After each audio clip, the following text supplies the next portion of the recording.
ಪತ್ರಕರ್ತರ ಮೇಲೆ ಪೊಲೀಸರು ದೌರ್ಜನ್ಯ. ಎಸ್ಪಿ ರಂಜಿತ್ ಕುಮಾರ್ ಬಂಡಾರು ವಿರುದ್ಧ ಆಕ್ರೋಶ. ಚಿತ್ರದುರ್ಗ ಜಿಲ್ಲೆಯ ಹಿರಿಯೂರು ಪಟ್ಟಣದಲ್ಲಿ ಹಮ್ಮಿಕೊಳ್ಳಲಾಗಿದ್ದ ದಿವಂಗತ ಮಾಜಿ ಸಚಿವ ಡಿ ಸುಧಾಕರ್ ನುಡಿನಮನ ಕಾರ್ಯಕ್ರಮದ ವೇಳೆ ಪೊಲೀಸರು ಮತ್ತು ಪತ್ರಕರ್ತರ ನಡುವೆ ತೀವ್ರ ವಾಗ್ವಾದ ನಡೆದು ಪೊಲೀಸರ ವಿರುದ್ಧವೇ ಮಾಧ್ಯಮ ಪ್ರತಿನಿಧಿಗಳು ಪ್ರತಿಭಟನೆ ನಡೆಸಿದ್ದಾರೆ. ಕಾರ್ಯಕ್ರಮದ ಸುದ್ದಿ ಪ್ರಚಾರಕ್ಕಾಗಿ ವೇದಿಕೆ ಬಳಿಗೆ ಪ್ರತಿಭಟನೆಯನ್ನ ನಡೆಸಿದರು. ಕಾರ್ಯಕ್ರಮದ ಸುದ್ದಿ ಪ್ರಸಾರಕ್ಕಾಗಿ ವೇದಿಕೆ ಬಳಿಗೆ ತೆರಳುತ್ತಾ ಇದ್ದ ಪತ್ರಕರ್ತರನ್ನ ಪೊಲೀಸರು ಅಡ್ಡಪಡಿಸಿದ್ದಲ್ಲದೆ ಅವರ ಮೇಲೆ ಗೂಂಡಾ ವರ್ತನೆ ಸಹ ತೋರಿದ್ದಾರೆ. ಪೊಲೀಸರ ನಡವಳಿಕೆಯಿಂದ ರುಚಿಗೆದ್ದ ಪತ್ರಕರ್ತರು ಸ್ಥಳದಲ್ಲೇ ಪೊಲೀಸರ ವಿರುದ್ಧ ಆಕ್ರೋಶ ಹೊರಹಾಕಿದ್ದಾರೆ. ಪತ್ರಕರ್ತರ ಜೊತೆ ಸರಿಯಾಗಿ ವರ್ತಿಸಿದ ಎಸ್ಪಿ ರಂಜಿತ್ ಕುಮಾರ್ ಬಂಡಾರು ವಿರುದ್ಧವೇ ತೀವ್ರ ಆಕ್ರೋಶ ವ್ಯಕ್ತಪಡಿಸಿದ ಮಾಧ್ಯಮ ಪ್ರತಿನಿಧಿಗಳು ಅವರ ವಿರುದ್ಧವೇ ಘೋಷಣೆಗಳನ್ನು ಕೂಗಿ ಪ್ರತಿಭಟನೆಯನ್ನ ನಡೆಸಿದ್ದಾರೆ. ರಿಪೋರ್ಟ್ ಹರೀಶ್.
ಕರ್ತವ್ಯ ಕಡ್ಡಿ ಅಂತ ನನ್ನ ಕರ್ತವ್ಯ ಕಡ್ಡಿ ಮಾಡೋದು ಸ್ವಲ್ಪ ಸೈಲೆಂಟ್ ಆಗಿದ್ರೆ ನಾವು ವಾಕ್ಯ ಕೇಳ್ತೀನಿ ಬರ್ಕೊಂತಾರೆ ಮಾಡ್ರಿ.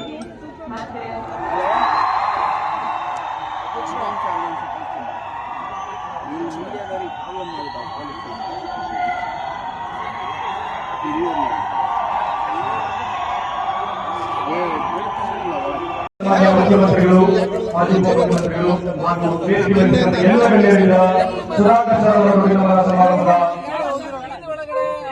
ಪುಷ್ಪ ದೀಪವನ್ನು ಬೆಳೆದಿರುವ ಕಾರ್ಯಕ್ರಮಕ್ಕೆ ವಿಶೇಷವಾದಂತಹ ಚಾಲನೆ ನೀಡಿದ್ದಾರೆ.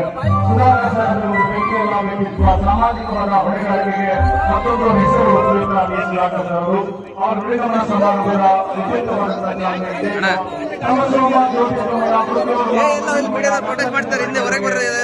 ಮಾನ ಬೆಳಕಿನ ಸಂಕೇತ, ಬೆಳಕು ಅರಿವಿನ ಸಂಕೇತ, ಅರಿವು ಬೆಳಕಿನ ಸಂಕೇತ, ಬೆಳಕಿರುವ ನಮ್ಮೆಲ್ಲ ಹೊಣೆಗಾರಿಕೆ.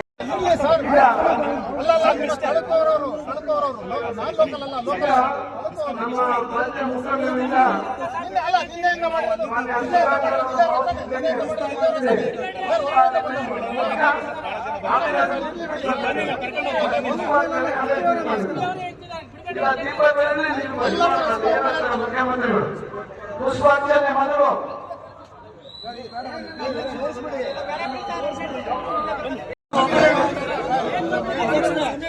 ಅಲ್ಲ ಈ ಪತ್ರಕರ್ತರು ನಾವು ಗೂಂಡಾಗಳು. ಇದು ಹಿಂದೆ ಬರ್ರಿ, ಆದಷ್ಟು ಹಿಂದೆ ಬರ್ರಿ, ಹಿಂದೆ ಬರ್ರಿ, ಹಿಂದೆ ಬರ್ರಿ. ಅಮಿತ್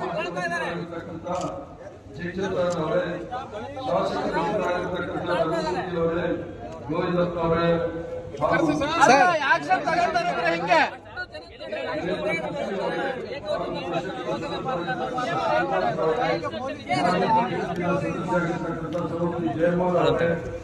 ಮಾಜಿ ಶಾಸಕರಾಗಿದ್ದಂತಹ ಸಹೋದರಿ ಪೂರ್ಣಿಮಾರ್ ಅವರೇ, ಕೆಪಿಸಿಸಿ ಉಪಾಧ್ಯಕ್ಷರಾಗಿದ್ದ ಹಾಲಪ್ಪ ಅವರೇ,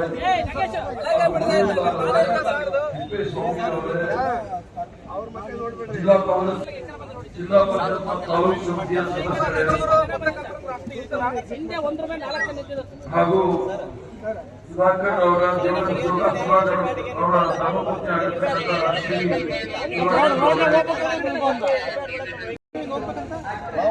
ಮಾಡಿ ಎಲ್ಲ ವ್ಯವಸ್ಥೆ ಮಾಡಿ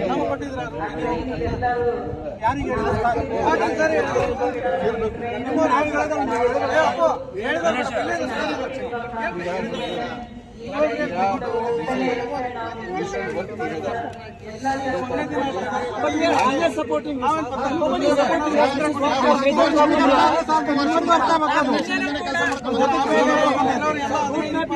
Nobody is ready to delay us. How can we understand?